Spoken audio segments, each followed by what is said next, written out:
فاسألوا أهل الذكر إن كنتم لا تعلمون۔ بسم اللہ الرحمن الرحیم، السلام علیکم۔ فتویٰ آن کرنٹ ایشوز کے ساتھ میں ہوں آپ کا میزبان علی امیس اور آپ دیکھ رہے ہیں پیغام ٹیلی ویژن۔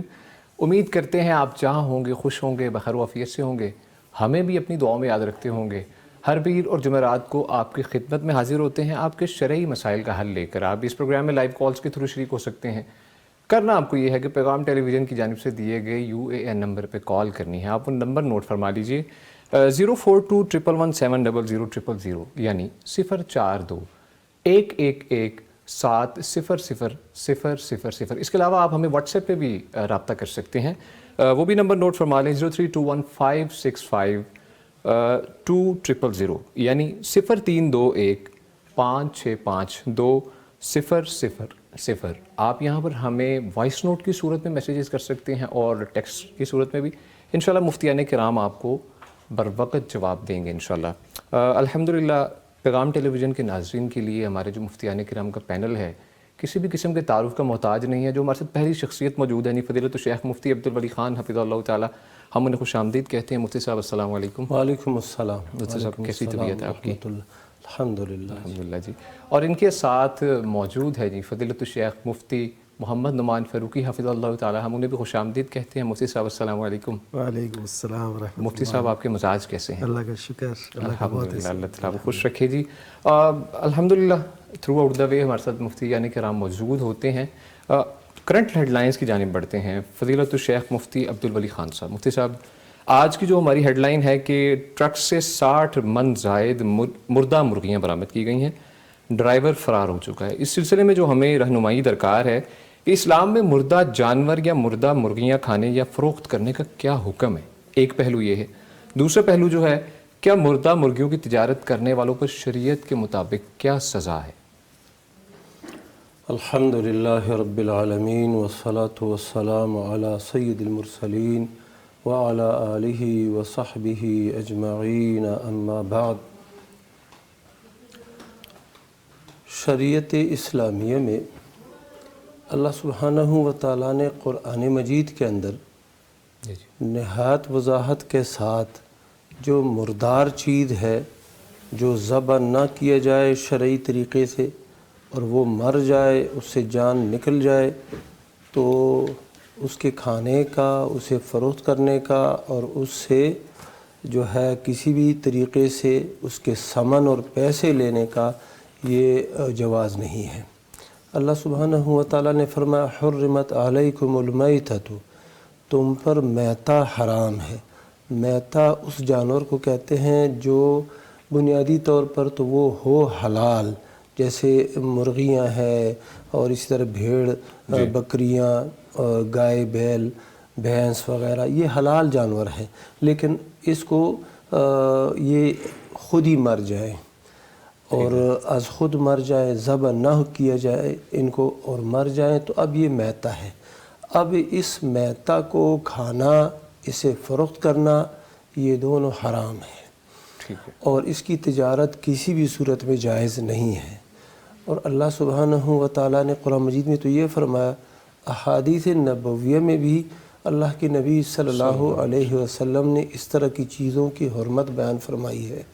ابو داؤد شریف میں حدیث ہے، اللہ کے نبی صلی اللہ علیہ وسلم نے فرمایا ان اللہ اذا حرم علی قوم اکل شیء حرم علیہم ثمنہ، جب اللہ سبحانہ و تعالیٰ کسی قوم پر کسی چیز کا کھانا حرام کر دیتا ہے تو اس کا پیسہ بھی ان لوگوں پر حرام کر دیتا ہے۔ یعنی اگر یہ خود نہیں کھاتے، کسی اور کو بیچ دیتے ہیں تو وہ کھائے اور پیسہ یہ لے لے، یہ بھی حرام ہے۔ پیسہ اس کا لینا اور اس طرح اسے خود کھانا یہ حرام ہے۔ تو یہ کسی بھی لحاظ سے جائز نہیں ہے مسلمان شخص کے لیے جس کا اللہ پر اور روز آخرت پر ایمان ہو، اس کے لیے یہ چیز کیسے جائز ہو سکتی ہے؟ نہ تجارت اس کے لیے جائز ہے اور نہ ہی اس کا کھانا اس کے لیے جائز ہے۔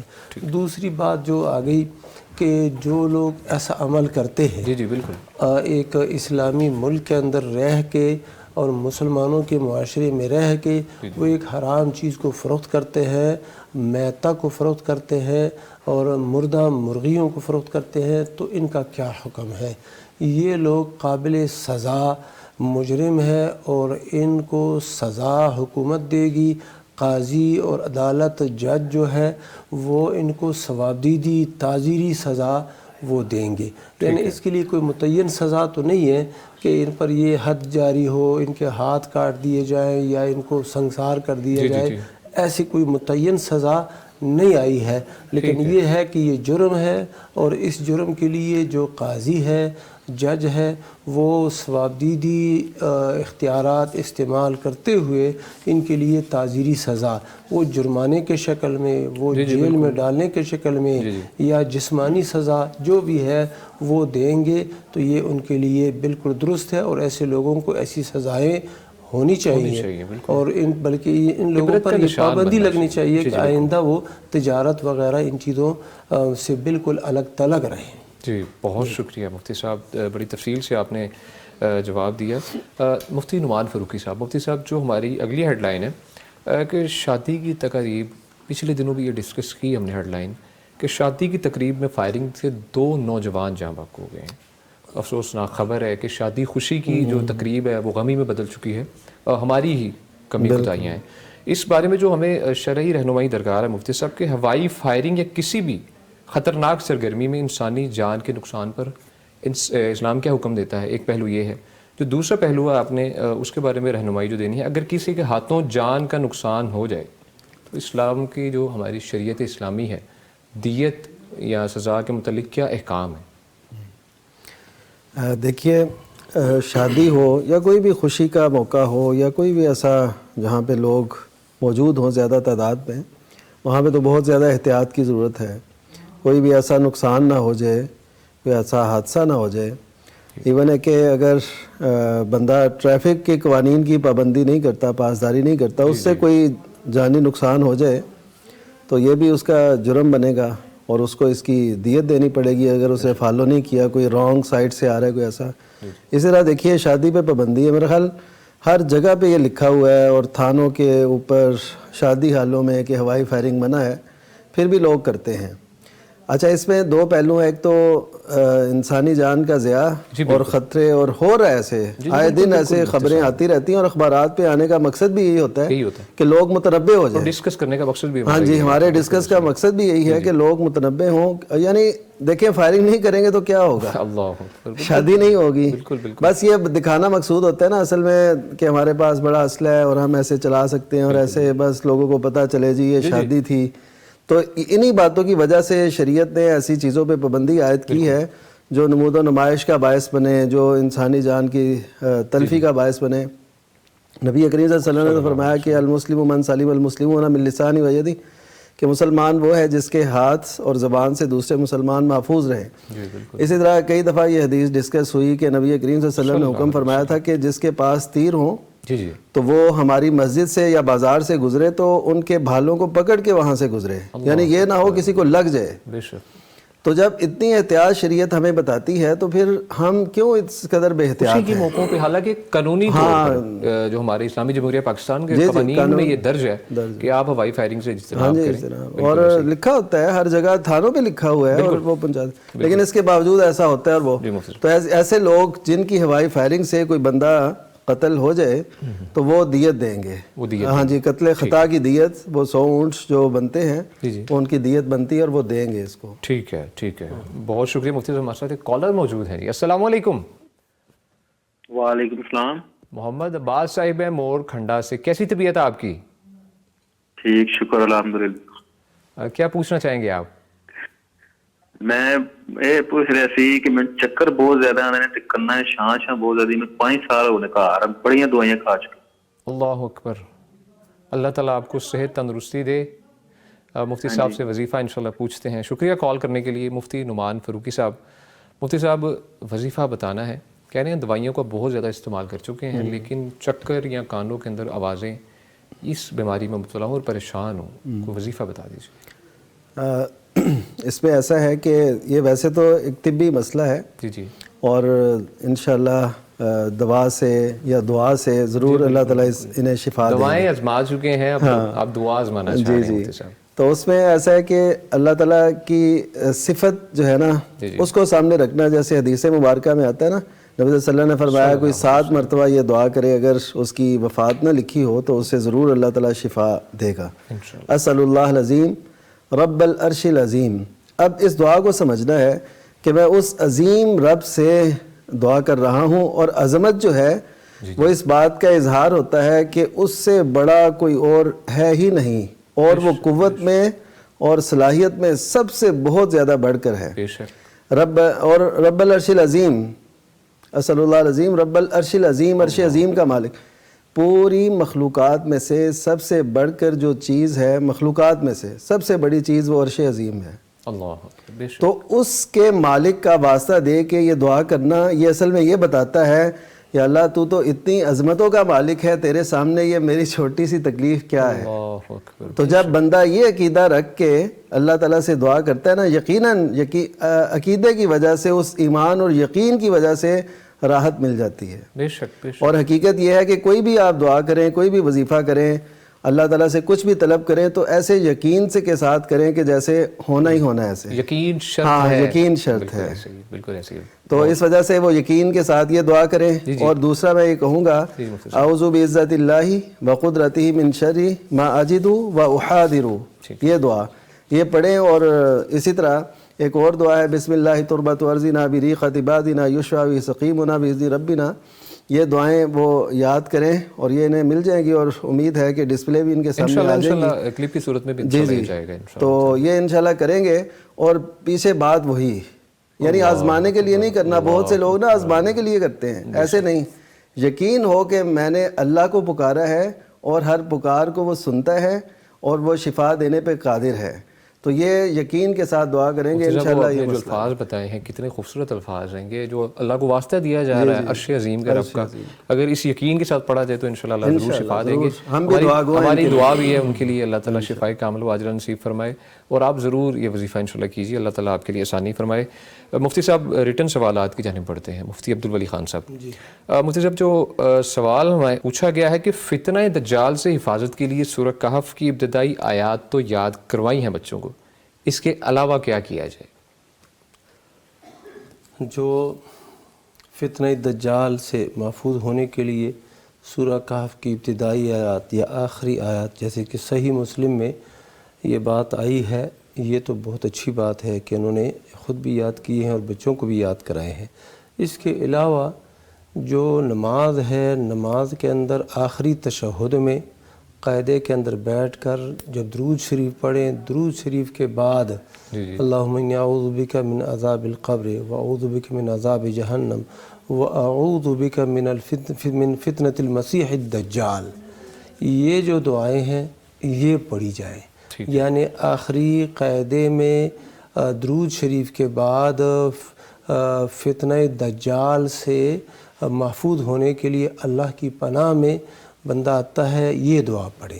اللہم انی اعوذ بک من عذاب القبر واعوذ بک من عذاب جہنم واعوذ بک من فتنۃ المسیح الدجال. اللہم انی اعوذ بک من المأثم والمغرم. یہ دعا پڑھیں گے انشاءاللہ تعالی دجال کے فتنے سے محفوظ رہیں. بہت شکریہ. مجھے صاحب ایک کالر بس موجود ہیں, ہم انہیں لے لیں, وہ انتظار میں ہیں. السلام علیکم. وعلیکم السلام. سونیا صاحبہ لاہور سے ہیں, کیا پوچھنا چاہیں گے آپ مفتی صاحب سے؟ میں مفتی صاحب سے پوچھنا چاہوں گی کہ یہ جو گوشت کی بات چل رہی ہے کہ مردہ گوشت نہیں کھانا چاہیے, وہ حرام ہے. جی جی. تو اس بارے میں معلوم کرنا تھا کہ جیسے کہ ہم شاپ وغیرہ پہ خریدنے کے لیے جاتے ہیں, وہاں جا کے ہمیں پتہ نہیں ہوتا, جو پہلے سے انہوں نے گوشت کر کے رکھا ہوا ہے. جی جی. تو وہ کہہ دیتے ہیں کہ جی یہ ٹھیک ہے, جی بالکل, مرغی یا جو بھی تھا ہم نے کیا ہے تو یہ آپ لے دیں. تو ہمیں وہ کیسے پتہ چلے گا یہ مردار ہے یا کہ ٹھیک ہے؟ تو اس بارے میں رہنمائی فرمائیں ہمیں. جی اگر وہ جیسے کہ مری ہوئی مرغی کا گوشت ہو تو پھر ہم اس میں ہماری تو کوئی غلطی نہیں ہے نا. جی جی ٹھیک ہے, بہت شکریہ کال کرنے کے لیے مفتی عبدالولی خان صاحب. مفتی صاحب سوال آپ نے سنا, الحمدللہ کنیکٹڈ ہے ہمارے یوزر ہمارے ساتھ. یہ اس میں یہ ہے نا کہ مسلمان پر تو ہم اعتماد کریں گے, جب ہمارے معاشرے میں مسلمان ہے وہ جیسا بھی ہے ہم یہی اعتماد کریں گے کہ اس اللہ کے بندے نے نا بسم اللہ اللہ اکبر کہہ کے اس کو ذبح کیا ہے اور ہمارے سامنے اس کو رکھا ہے. ٹھیک ہے, تو اس کے باوجود اگر اس نے کوئی غلطی کی ہے اور ہمیں حرام کھلا رہا ہے تو اس پر ہم ماخوذ نہیں. اچھا, ماخوذ وہی بنتا ہے جس نے یہ کام کیا ہے اور لوگوں کو حرام کھلا رہا ہے, مردہ مرغیاں اور مردہ گوشت وہ کھلا رہا ہے, تو ایسے جو مواخذہ ہے اس بندے کے اوپر ہے. باقی ہم جو ہے خریدنے والے وہ جو ہے ماخوذ نہیں ہے. باقی انسان کو چاہیے کہ تھوڑا سا نا وہ محتاط لوگوں سے یہ خریداری کریں. بالکل بالکل احتیاط جو کہ محتاط لوگ ہیں, دین کے پابند ہیں, نماز پڑھتے ہیں, تو ایسے لوگوں کو معلوم کرنا کوئی مشکل بھی نہیں ہے. محلے میں ایک دکان 4-5 دکانیں ہوتی ہیں تو اس میں سے پتہ چل بھی جاتا ہے. مطلب یہ بھی تو کروا سکتے ہیں کہ انہیں بولا کریں سامنے کریں. ہاں جی, اور سامنے یہ بھی ہے کہ سامنے بھی کہے کہ میرے سامنے کرو. بالکل بالکل. اچھا, بندہ یہ کہے کہ بھائی مجھے دے دو میں خود ہی ذبح کرتا ہوں. اگر بندہ کوئی اور بھی بہت سی زیادہ یعنی مسائل کا شکار ہو اور اسے شک زیادہ ہو, وہ جانور لے لے, وہ مرغی لے لے اور اپنے گھر جا کے اس کو ذبح کرے, پھر خود ہی صاف کرے. تھوڑی سی تکلیف تو کرنی پڑے گی. تو یہ ہے مسئلہ. باقی اعتماد والا مسئلہ ہے. اگر ہم اعتماد نہیں کریں گے تو پھر زندگی گزارنا بڑا مشکل ہو جاتا ہے. تو ہم اعتماد کریں گے, اس صورت میں پھر ہم ماخوذ نہیں ہے. لیکن اگر شک ہو جائے تو پھر بندہ وہ کر لے. ہاں جی, میں آپ کو ایک سنا واقعہ. ایک دفعہ ایک صاحب نے ہماری دعوت کرنی تھی, ہمارے دوست ہیں, تو انہوں نے کہا آپ کو کیا کھلائیں بازار میں. میں نے کہا مجھے مچھلی کھلاؤ. کہتے ہمارا ارادہ تو تھا مٹن کھلانے کا. میں نے کہا مجھے مچھلی کھلاؤ, کیونکہ یہ یقین ہے کہ یہ مردار نہیں ہے, یہ حلال ہے, پاکیزہ ہے. تو باہر صورت بندے کو تھوڑی سی نا یہ سلسلے میں شک پیدا ہو تو آپ احتیاط کریں. بہت شکریہ مفتی صاحب. ہمارے ساتھ ایک کالر موجود ہے. السلام علیکم. وعلیکم السلام. اکرم صاحب لاہور سے موجود ہیں, کیسی طبیعت ہے آپ کی؟ الحمدللہ جی. کیا پوچھنا چاہیں گے مفتی صاحب سے؟ سر اس طرح ہے کہ میرا بیٹا ہے اور تقریباً ان کی عمر ہے 15 سال. اچھا. انہوں سر نماز کا اتنا شعور نہیں ہے گا. مثال کعبے والی سائڈ تے انہوں بٹھا دئیے تے وہ منہ دوسری سائڈ تے کر کے بیٹھ جاتا ہے. اچھا. اس طرح دی ان کی حالت ہے. اچھا. اس دے باوجود بھی وہ ضد کرتا ہے کہ مینوں مسجد لے کے جاؤ. ٹردا نہیں صحیح, ٹر کے نہیں جا سکتا. اوندا واکر دے نال وہ ٹر کے جاندا ہے. مسجد والے بھی واکر دے مسجد دے اندر لے کے جائیے تے وہ تھوڑا جہا برا محسوس کرتے ہیں. اندر واسطے یہی پوچھنا سی کہ شریعت کی کہندی ہے کہ وہ بندہ نماز واسطے لے جانا انہوں ضروری ہے یا وہ گھر ہی پڑھ سکتا ہے؟ چلیں جی, بہت شکریہ کال کرنے کے لیے. اللہ تعالیٰ آپ کے بیٹے کو صحت تندرستی عطا فرمائے. مفتی نعمان فاروقی صاحب, مفتی صاحب بیٹا ہے اس قابل نہیں ہے, کچھ فزیکلی طور پہ بھی نہیں اس قابل, کہہ رہے ہیں کہ ہم انہیں اگر قبلہ جانب کریں تو دوسری اپوزٹ سائڈ پہ ہو جاتے ہیں, اور لیکن شوق ہے مسجد میں جانے کا, اللہ کے قریب ہونے کا. اس صورت میں وہ کہہ رہے ہیں بچے کے اوپر شرعی حکم کیا ہے؟ اصل میں شریعت مطہرہ نے تو جو لوگ ایسے ہوں جن کے شعور میں کمی ہو, جی جی, یعنی عقل میں شعور میں کمی ہے, تو شریعت مطہرہ انہیں اجازت دیتی ہے. یعنی آپ جیسے وہ کیفیت بتا رہے ہیں نا, یہ کیفیت تو ایسی ہے کہ لگتا ہے کہ ذہنی طور پر انہیں کوئی پرابلم لاحق ہے. تو وہ ذہنی اور جسمانی دونوں, جی جی, جسمانی طور پہ وہ چل نہیں سکتے اور ذہنی طور پہ ان کا وہ شعور ایسا نہیں ہے. تو یہ تو ایک ذہن میں رکھیں بات کہ جب تک ان کی حالت درست نہیں ہوتی, ہم دعا بھی کرتے ہیں, وہ علاج بھی کرتے ہوں گے یقیناً. اللہ تعالیٰ اس مشکل سے انہیں نکالے اور صحت عافیت دے. عام بچوں کی طرح وہ بھی ہاں جی کھیلیں, چل پھر کے جائیں اور ہر کام وہ کریں. لیکن جب تک ایسا نہیں ہے, انہیں ذہنی کوئی ہے مسئلہ, تو اس وقت تک وہ مکلف نہیں ہے. ٹھیک ہے. تو اس وجہ سے ان کو مسجد میں لے جانے کی ضرورت نہیں. ہاں ان کے اصرار پر اگر مسجد میں جاتے ہیں تو مسجد کے آداب کا خیال رکھنا, جیسے وہ جس واکر پہ وہ گئے ہیں مسجد جی جی تو اس واکر کو نیچے سے دھو لیا جائے, صاف کر لیا جائے, تاکہ وہ مسجد میں جب چلے تو لوگوں کو یہ پرابلم نہ ہو جی یہ گلی سے لگ کے وغیرہ لگے نا. جی جی, تو اس وجہ سے لوگ یہ اشکال کرتے ہیں. اسی طرح قالین وغیرہ پہ جانا ہے پھر مسجد میں, تو ایسے کوئی بھی اشکال نہ رہنے دیں تاکہ وہ یہ نہ ہو کہ اس کی وجہ سے کوئی پرابلم پیش آئے. ٹھیک ہے. ویسے نا یہ اگر لے جائیں نا تو بچے کے لیے راحت ہے اس میں, وہ خوش ہوتا ہے. ہاں بچے بڑے جی جی, گھر میں نا تنہائی ہے, گھر میں تنہائی ہے, بندش ہے, ادھر دیکھتا ہے کوئی آ رہا ہے کوئی جا رہا ہے, کوئی کس طرح کوئی کس طرح, تو اس برکت سے اللہ تعالیٰ اس کا ہماری دعا ہے کہ لوگوں کو بھی چاہیے کہ بچہ ہے اور اس طرح یعنی کہ بالکل کوشش کرنی چاہیے. اللہ تعالیٰ سے دعا ہے کہ اللہ تعالیٰ انہیں صحت تندرستی دے. سوال کی جانب بڑھتے ہیں, ریٹرن سوالات کی جانب. مفتی عبد الولی خان صاحب, مفتی صاحب پوچھا گیا ہے کہ نیا ملازم ایک دن کام کرتا ہے اور پھر کہتا ہے کل آؤں گا, مگر آتا نہیں اور نہ ہی فون اٹھاتا ہے. اب پریشانی یہ ہے کہ ایک دن کی سیلری اسے کس طرح پہنچائی جائے, نہ اس کے گھر کا ایڈریس پتہ ہے, نہ فون اٹھا رہا ہے. ایک دن اس نے کام کیا, اس کی جو سیلری ہے اسے کس طرح پہنچائی جائے. اللہ اکبر, یہ تو بڑی یعنی اچھی بات ہے کہ ان لوگوں کو اس بات کی فکر ہے. الحمدللہ الحمدللہ کہ کسی کا حق یہ نہیں رکھتے. باقی یہ ہے کہ اگر ایک تو یہ بات ہے کہ فون بھی وہ نہیں اٹھاتے. ہاں بالکل, فون بھی نہیں اٹھاتے. ہاں جی, فون بھی نہیں اٹھاتے. تو پہلے ہی جب بندہ نوکر رکھے, ملازم رکھے, تو شناختی کارڈ اور ساری چیزیں نا یہ بندہ اس سے وصول کر لے, نمبر وغیرہ معلوم کر لے, تاکہ بعد میں اس طرح کی پریشانیاں وہ نہ آئیں. تو دوسری بات یہ کہ بالکل نہیں آتا نا تو یہ صدقہ کر دیں اس کے نام سے, اور اگر وہ کسی بھی وقت آئے تو پھر اس کا حق ہے کہ ہم مجھے دے دو تو دے دیں گے. اور وہ جو صاحب تھے نا, بخاری شریف میں حدیث ہے کہ ایک بندہ آیا, اس نے مزدوری کی, جب جاتے ہوئے اس نے مزدوری مانگی تو اس مالک نے وہ مزدوری دینا چاہی, لیکن اس نے کہا یہ تو کم ہے, اچھا مجھے پورا حق دے دو. وہ ایسے ہی چلا گیا, جتنا حق بنتا تھا وہ نہیں لے کے گیا اور چلا گیا. تو اس اللہ کے بندے نے وہ پیسے جو 100 روپیہ تھا, 200 روپیہ تھا, یا جتنا بھی تھا, وہ کام میں لگا دیا, تجارت میں لگا دیا. عرصہ بعد وہ شخص پھر آیا کہ اللہ کے بندے مجھے میرا وہ حق دے دو. تو جو محتاج بندہ ہوتا ہے نا, اس کو پتہ ہوتا ہے کہ کس کس پر میرے پیسے ہیں. تو وہ پھر گیا وہاں پر کہ میرا حق دے دو. اس اللہ کے بندے نے وہ پیسے تجارت میں لگائے تھے, اس سے غلام اور بھیڑ بکریاں, اونٹ, گائے, بڑا کچھ خریدا تھا, اور وہ بن گیا تھا. تو اس کو کہا کہ یہ جو وادی ہے نا, اس وادی میں جتنے وہ جانور تمہیں نظر آ رہے ہیں اور جو غلام ہے, جو لونڈیاں ہیں, یہ سب تیرے ہیں, جاؤ لے جاؤ. اللہ اکبر. اس اللہ کے بندے نے کہا مجھ پہ تو ہنستا ہے, مجھے میرا حق دے دو. اس نے کہا میں ہنستا نہیں ہوں, یہ تیرے مال ہی کا نتیجہ ہے, اور جا کے اس کو وصول کر لے. اور اس اللہ کے بندے نے نا پھر وہ سارا مال لے کے گیا. اس بندے کو ایک پیسہ جو تھا, 1 درہم بھی نہیں چھوڑا. باہر صورت اگر ایسے ہو سکتا ہے, ایسے بھی اللہ کے نیک بندے تھے. پھر اس بندے نے اللہ سے دعا مانگی, غار میں پھنسے ہوئے تھے کہ یا اللہ میں نے یہ کام جو کیا ہے تیری رضا کے لیے کیا ہے, اور اس وجہ سے نا ہمیں اس مصیبت سے نکال دے. تو غار کا جو منہ تھا وہ پتھر آ پڑا تھا, وہ پتھر ہٹ گیا.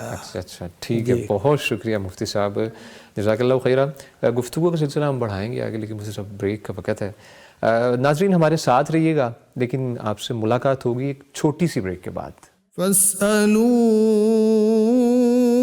أهل الذكر إن كنتم لا تعلمون. فاسألوا أهل الذكر إن كنتم لا تعلمون. ویلکم بیک جی. گفتگو کا سلسلہ آگے بڑھاتے ہیں, لیکن آپ کو چھوٹا سا ریمائنڈر کرواتے چلیں کہ آپ اس پروگرام میں لائیو کالز کے تھرو شریک ہو سکتے ہیں. آپ کی اسکرینز پہ اس وقت نمبر ڈسپلے ہوگا, آپ اس پہ رابطہ کر کے مفتیان کرام سے اپنے شرعی مسائل کا حل جان سکتے ہیں. اور اس کے ساتھ ساتھ آپ یوٹیوب پہ بھی لائیو سٹریم دیکھ سکتے ہیں پیغام ٹیلی ویژن کی, اور وہاں پر آپ کمنٹ سیکشن میں ہم سے انشاءاللہ سوالات کیجیے.